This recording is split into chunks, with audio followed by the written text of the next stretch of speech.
C'est un petit pas pour l'homme, mais un pas de géant pour l'humanité. L'été de mes 10 ans, j'ai vu Neil et Buzz marcher sur la Lune. Neil, on peut vous voir descendre l'échelle. C'était incroyable, c'était inspirant. Cela avait toujours été impossible, mais tout à coup, je me rendais compte que c'était quelque chose que je pourrais peut-être faire. Ça a changé le cours de ma vie.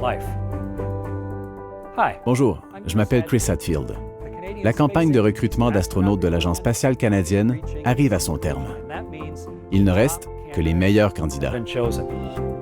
Ils ont consacré la dernière année de leur vie à la poursuite d'un rêve presque impossible, celui de devenir astronaute. Chacun d'entre eux a ses propres motivations pour poursuivre un tel rêve, et ils ont fait des choix tout au long de leur vie pour le réaliser. Vous êtes prêts? Sous-lieutenant Francis Frenzel, pilote aviation royale canadienne. Capitaine Andréane Vidal, officier, Force d'opération spéciale du Canada. Eric Kroiker, chargé de cours, Université de l'Illinois. Jesse Zroback, médecin de famille et professeur adjoint. Jenny Saidé, chargée de cours, Université de Cambridge. Capitaine Adam Sirek, médecin de famille et réserviste des forces aériennes.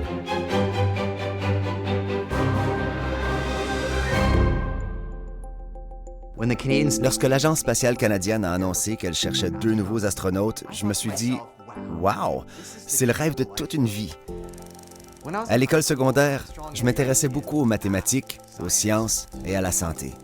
J'ai d'abord choisi d'étudier l'ingénierie. J'ai ensuite décidé de faire des études en médecine. C'est ce bagage universitaire diversifié dans les domaines des sciences, de la technologie, de l'ingénierie et des mathématiques qui m'a vraiment bien préparé et qui m'a incité à poser ma candidature.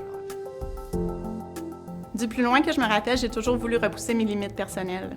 J'ai toujours eu envie de découvrir encore plus loin. J'ai joint les Forces armées canadiennes à l'âge de 16 ans. J'avais envie de découvrir le monde et puis ça me permettait de pouvoir combiner des études avec une expérience de travail opérationnelle toujours changeante.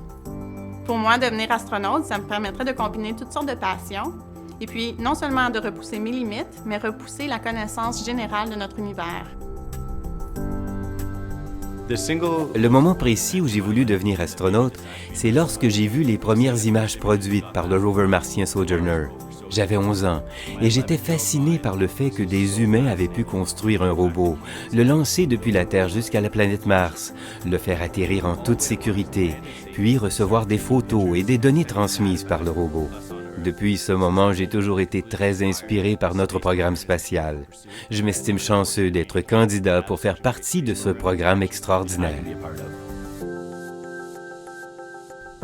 J'ai toujours su que les chances que je devienne astronaute étaient très faibles.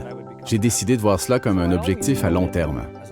Alors j'ai d'abord et avant tout fait des choix de vie en fonction de mes intérêts.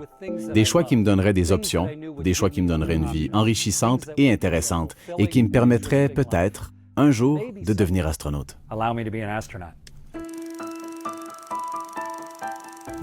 J'ai toujours rêvé d'être astronaute. C'est ce rêve qui a guidé l'ensemble des activités et des choix que j'ai faits dans ma vie, comme de devenir cadet de l'air, d'obtenir mon brevet de pilote à l'âge de 16 ans et de pouvoir piloter un avion avant de pouvoir conduire une voiture, mais aussi de poursuivre une carrière de médecine et d'approfondir mes connaissances en médecine aérospatiale. Ces décisions m'ont permis de voir comment l'espace et tous les domaines connexes pouvaient former un tout. Devenir astronaute serait la réalisation ultime de ce parcours. En tant qu'ingénieur, je cherche à améliorer la vie des gens au moyen des sciences appliquées. J'ai fait mes études en génie à l'Université McGill, à Montréal, où je me suis intéressée à la thermodynamique. Et c'est là où j'ai eu un professeur vraiment cool qui étudiait le feu. J'ai été fascinée par le sujet et j'ai fait des expériences de combustion en microgravité, ce qui a suscité mon intérêt pour l'espace. J'aime vraiment ce genre de recherche. J'ai donc poursuivi des études de doctorat dans ce domaine et je m'intéresse depuis au feu et à l'espace.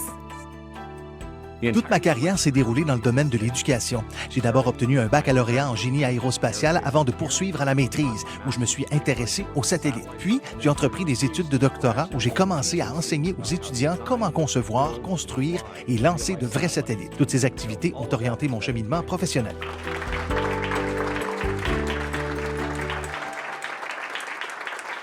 C'est un rêve qui nécessite un niveau d'engagement très important.